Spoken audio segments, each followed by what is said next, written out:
Imagina esto, España entera paralizada, millones de personas en furiosas, en protestas, cancelaciones, carreras destruidas, todo por un caso que sacudió al país de arriba abajo. Pero hay un problema gigante. Ese caso nunca pasó. Si bien lo escuchaste, bien. Millones de personas creyeron algo que nunca existió. Y lo más aterrador es que tú también podrías caer. De hecho, probablemente ya lo hiciste. Porque lo que voy a contarte no es solo una historia sobre España. Es una radiografía de cómo tu cerebro puede ser hackeado sin que te des cuenta, sin que puedas resistirte. Y al final de este video vas a entender exactamente cómo funciona la máquina. Quédate hasta el final porque voy a revelarte las 3 señales que te dirán cuando te están manipulando. Pero primero, déjame mostrarte cómo pasó. Todo empezó un martes. Cualquiera, sin aviso, sin contexto, de repente estaba en todos lados. Grupos de WhatsApp, familiares explotando. La pausa del café en el trabajo convertida en debate acalorado. Tertulias de televisión con gente gritándose. Sobremesas de domingo arruinadas por discusiones. Todos hablando de lo mismo, con la misma rabia, con la misma certeza absoluta. Pantallas por todos lados mostrando el mismo titular, al mismo tono, mismas palabras, a mismas emociones. Gente que normalmente se llevaba bien, ahora peleándose, porque cuando una historia te indigna lo suficiente, ya no es información, es identidad, es parte de quién eres. Y aquí viene la pregunta que debería helarte la sangre. ¿Cómo un país entero cree algo que jamás existió? La respuesta te va a incomodar, porque no tiene que ver con ser tonto o crédulo, tiene que ver con cómo está diseñado tu cerebro y con un sistema que conoce tus debilidades mejor que tú mismo. Pero vamos paso a paso, porque esta historia tiene capas y cada capa que quitemos te va a mostrar algo que preferirías no saber. Porque todo empezó con un caso perfecto, demasiado perfecto, y eso debió ser la primera alarma. ¿Recuerdas que te dije demasiado perfecto? Ahora vas a entender por qué eso es una trampa. Una trampa diseñada específicamente para ti, 30 minutos. Eso es todo lo que tardó. En 30 minutos ya nadie hablaba de otra cosa. Y aquí está lo loco. No importaba si habías leído la historia completa, no importaba si sabías los detalles. Con el titular ya era suficiente. ¿Por qué? Porque el caso era perfecto. Jodidamente perfecto. Una injusticia clarísima.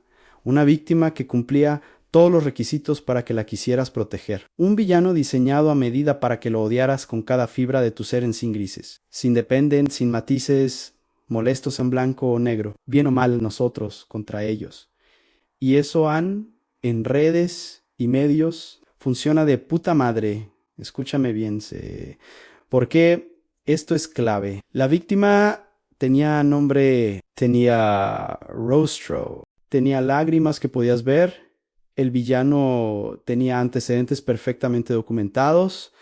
Tenía cara dura, tenía silencio sospechoso. El relato encajaba como un episodio de Netflix escrito por el mejor guionista del mundo. Cada detalle reforzaba al anterior. Cada frase cerraba perfectamente. Cada declaración empujaba a la siguiente con una lógica implacable.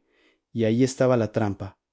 La trampa que todos mordimos. Porque cuando todo encaja demasiado bien, cuando no hay ni una sola contradicción, cuando cada pieza calza perfectamente, tu cerebro debería gritar: alto, esto no es normal. Perú, Nuluheis, ¿sabes por qué? Porque tu cerebro odia la incertidumbre, adora las historias simples, las que tienen sentido inmediato, las que no requieren esfuerzo mental. Y aquí viene lo que nadie quiere admitir. A la gente no quería saber si era cierto, quería saber a quién odiar. No había pruebas sólidas, ninguna. No había documentos verificados en cero, no había versiones cruzadas a nada, pero había algo mucho más potente que la verdad, una historia irresistible. De esas que te hacen decir ahí: esto no puede quedar así, alguien tiene que pagar, hay que hacer ruido. Y el ruido empezó, el primer medio lo publicó rápido, con condicionales microscópicos en letra chica, con títulos enormes en negrita, con esse tono de presuntamente. Pero ya sabes de qué va esto, y cuando salió el primero, los demás entraron en pánico, porque en este juego hay una regla de oro: el que llega tarde pierde clics, y los clics son dinero. Y el dinero manda, y sin darse cuenta, sin que nadie pudiera frenarlo, ese fue el momento exacto en el que la bola de nieve empezó a rodar cuesta abajo y ya nunca iba a parar. Porque lo que viene ahora es cuando la mentira se convierte en avalancha. Y aquí es donde la cosa se pone oscura, porque ya no se trata de un error, se trata de un sistema en un sistema perfectamente aceitado, y todos son cómplices. Una vez que la historia estaba en todos lados, ya no importaba quién la había contado primero, solo importaba una cosa: en quién la replicaba más rápido Anne. Y empezó el festival del copy-paste. Pero no cualquier copy-paste. Copy-paste descarado, a mismo texto, palabra por palabra. Misma estructura, a mismas frases subrayadas en negrita. Cambiaban dos palabras, ponían su logo arriba y listo, ané, a facturar. Verificar, jam, verificar es para después. Ahora hay que subirse al carro, porque cuando todos están hablando de algo, quedarte afuera es morirán, es perder tráfico, es perder relevancia, es perder pasta, y nadie quiere eso. Así que mira lo que pasó: en uno publican, el otro copia. El de más allá reacciona, el siguiente opina sin haber leído ni en cuestión de horas. El supuesto caso ya era un hecho consumado, y Anaji decía supuestamente ya era verdad, y usaban frases mágicas para cubrirse el culo, según varios medios. Como ya se ha informado, tal como se ha publicado, ¿ves la trampa? Nadie asume responsabilidad. Todos se escudan en los otros. También lo dijeron. Y tu cerebro cae duro, porque hay una regla psicológica simple, pero brutal. Si lo dicen todos, debe ser verdad. Tu cerebro no chequea, confía, porque confiar ahorra energía. Dudar cansa, verificar lleva tiempo, y en redes el tiempo es oro. Mas espera, que todavía no llegamos al pico. Los influencers se metieron también, hilos de Twitter explicativos, videos indignados grabados desde el coche, reacciones filmadas al vuelo. Esto es gravísimo. Hay que hablar de esto. No podemos mirar para otro lado, ni aquí está lo más heavy: nadie aportaba datos nuevos, pero todos aportaban emoción. Más emoción en más rabia, más indignación, y en ese punto la historia ya no necesitaba pruebas. Se sostenía sola en cada nueva repetición, reforzaba la anterior. Cada eco hacía más difícil detenerla. Era como una bola de nieve radioactiva, imparable en tóxica, creciendo, y lo más aterrador, si alguien se atrevía a dudar, no dudaba de la historia. Dudaba solo porque ir contra el consenso en ese momento era exponerte, era convertirte en sospechoso, era arriesgarte a que te señalaran a ti. Así que la mayoría hizo lo más seguro en calar en scroll, silencio en aceptación, y mientras los titulares seguían multiplicándose como virus, el país entero empezó a hablar de lo mismo. En el metro, en el colegio, en el trabajo, en la mesa familiar, ya no era un tema mediático. Era conversación cotidiana. Y cuando una noticia llega a la mesa de tu casa, ya no vuelve atrás igual, porque en ese punto la gente no defiende datos, defiende lo que cree, defiende su identidad. Y ahí, justo ahí, la historia dejó de ser noticia y se convirtió en algo mucho más peligroso. Se convirtió en causa, y cuando eso pasa, la verdad ya no importa, solo importa de qué lado estás. Y aquí es donde todo cambió, donde cruzamos el punto de no retorno, porque ya no se discutía si era verdad o mentira. Eso ya no importaba, ahora solo importaba una cosa: ¿de qué lado estás? La historia saltó de los titulares a las charlas del día a día en el bar con tus colegas, en la pausa del curro, en la comida familiar del domingo, ¿no? Y siempre igual, si no estabas indignado, eras sospechoso, si no compartías, eras cómplice. Si no opinabas, en tu silencio ya era una declaración. Ya no era una noticia, era una causa y las causas exigen lealtad. Había que posicionarse en compartir, en opinar, en señalar el relato. Te pedía algo, no te daba opción, tenías que tomar partido ahora. Los posicionamientos morales se volvieron obligatorios. Yo jamás permitiría algo así. Esto dice mucho de nuestra sociedad. El silencio también es complicidad. Frases hechos. Moral prefabricada, ni indignación de diseño, ni cuidado. Cuidado si dudaban porque la duda ya no era curiosidad. Era traición, era falta de empatía, era defender lo indefendible. Y empezaron las cancelaciones, las cacerías. Gente señalada por no compartir el post correcto, por matizar, por atreverse a decir esperemos más datos. Eso ya no se aceptaban, Eso era ser tibio. Y los tibios se queman en profesores expuestos en redes, trabajadores escrachados públicamente, usuarios comunes convertidos en villanos, por un tuit mal interpretado, por una frase sacada de contexto, por un me gusta en el lugar equivocado. Juicios sociales expresan sin derecho a réplica, sin contexto, sin segundas oportunidades. La emoción mandaba, la razón estorbaba a Anne y el supuesto villano del caso original. Ya estaba condenado en la plaza pública, han destruido, han cancelado, han borrado antes de que nadie verificara nada. Y ahora viene lo más fuerte, lo que nadie quiere admitir. A la gente le gustaban sí. Le gustaba sentirse del lado correcto, porque esa sensación es adictiva, es catarsis colectiva, es indignación compartida, es moral empaquetada, lista para consumir. La historia servía para algo más grande que ella misma, a canalizar broncas viejas, frustraciones acumuladas, ganas de señalar a alguien, de sentirte superior, de estar en el bando de los buenos. Y mientras tanto, los medios seguían echando leña al fuego, tertulias cada noche, opinadores sin información nueva. Solo reafirmación, solo confirmación de lo que ya creías. Porque eso es lo que vende. Eso es lo que genera clics. Eso es lo que mantiene a la gente pegada a la pantalla. Empero, toda causa basada en aire. Tiene fecha de vencimiento y, aunque nadie lo sabía todavía, en una redacción pequeña, un periodista empezó a incomodarse. No gritó, no denunció. No buscó aplausos. Hizo algo mucho más peligroso, algo que en ese clima era casi revolucionario. Empezó a revisar, a verificar, a dudar de verdad. Y cuando alguien revisa de verdad, cuando alguien se atreve a buscar más allá del titular, la historia deja de ser cómoda, porque la verdad no grita, no indigna, no se viraliza.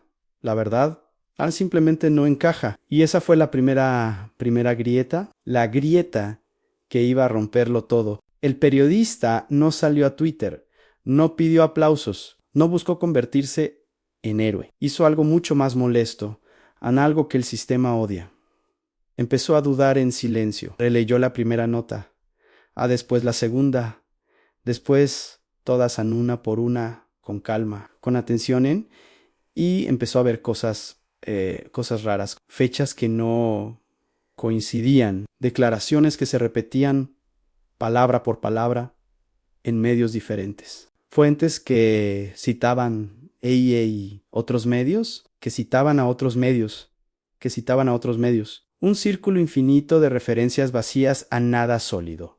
Todo humo, humo citando humo. Pidió documentos oficiales, no llegaron. Llamó a las partes involucradas en silencio, buscó registros públicos, archivos, datos verificables, y ahí apareció el primer dato real y no encajaba. Un archivo público desmentía un punto clave del relato. No todo el relato, solo una pieza, pero una pieza importante, como cuando encuentras un hilo suelto en un suéter y empiezas a tirar.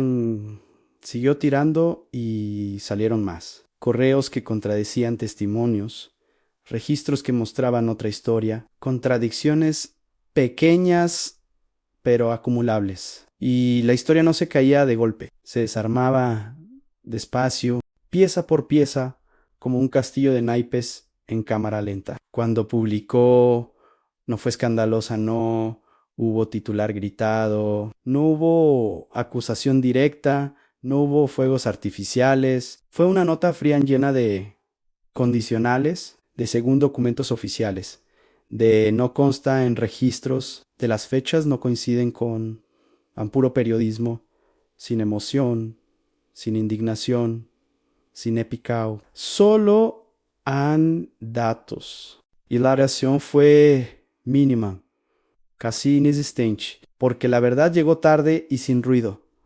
No había emoción que la empujara, no había villano nuevo al que odiar, no había víctima nueva a la que defender. No había épica en solo hechos incómodos. Algunos medios miraron para otro lado.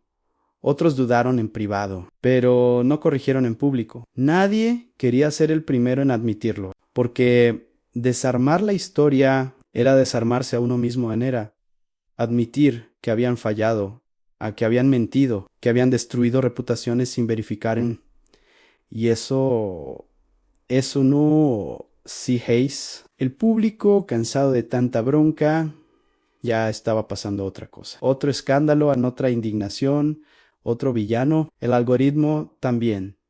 Siguiente tema, scroll. Next, pero la grieta ya estaba abierta y una vez abierta, el relato dejó de sostenerse. Quedó flotando, incompleto, tambaleándose, incómodo y cuando la mentira deja de ser útil. Cuando ya no genera clics, cuando ya no moviliza emociones, pasa algo inevitable, algo que todos hemos visto, pero nadie menciona, no si discuti, no si explicado, no se rectifica, se borra. Si desvanece, como si nunca hubiera existido. Ipsilon isu. Eso estaba a punto de pasar, pero de una manera que iba a ser peor que la mentira original, porque lo que viene ahora es el silencio más ensordecedor que hayas escuchado. Y aquí pasó lo más oscuro de todo, lo que nadie esperaba. Lo que deberías grabarte a fuego, no hubo comunicado oficial. No hubo disculpas en prime time, no hubo autocrítica, hubo algo peor en silencio. A las notas empezaron a desaparecer como fantasmas. Un enlace roto acá, un titular editado allá, un contenido no disponible que nadie explicaba. Algunos medios cambiaron palabras clave en silencio. Otros borraron directamente en puffen eliminado, como si el tema nunca hubiera existido. Como si millones de personas no hubieran creído, como si carreras no se hubieran destruido, como si nada, y nadie dijo nada, ni los presentadores que se habían rasgado las vestiduras en cámara, ni los opinadores que exigían justicia ni los influencers que hicieron hilos virales indignados, ni los usuarios que cancelaron a otros en silencio incómodo, ese silencio que pesa más que 1000 disculpas, porque reconocer el error implicaba aceptar algo jodido aunque no verificaron, que repitieron sin pensar, que empujaron una mentira colectiva, que destruyeron vidas por clics, y eso en este ecosistema no se perdona fácil. La gente tampoco pidió explicaciones. Pasó página en scroll, otro tema, otra bronca, otra causa, como si nada hubiera pasado, pero hay una frase que quedó flotando, incómoda, inevitable, imposible de ignorar. Creímos una mentira colectiva, porque confirmar era más cómodo que verificar. Y ahora viene la parte que realmente duele no fue un fallo puntual, no fue un error. Fue un sistema funcionando exactamente como está diseñado. Velocidad sobre rigor, emoción sobre datos, clics sobre verdad. Y mientras mirábamos eso, mientras discutíamos titulares falsos, mientras cancelábamos a gente equivocada, mientras nos sentíamos moralmente superiores, alguien en algún lugar vivía otra vida fingiendo ser quien no era, protegido por el ruido, por la prisa, por nuestra necesidad desesperada de creer, porque al final la mentira no ganó por ser brillante, ganó porque nadie quiso frenar, y esa es la parte más incómoda de todas. No fue ellos, no fueron los medios, no fue el sistema, fuimos todos cada uno de nosotros. Cada vez que compartimos sin leer, cada vez que juzgamos sin verificar, cada vez que elegimos la indignación sobre la verdad.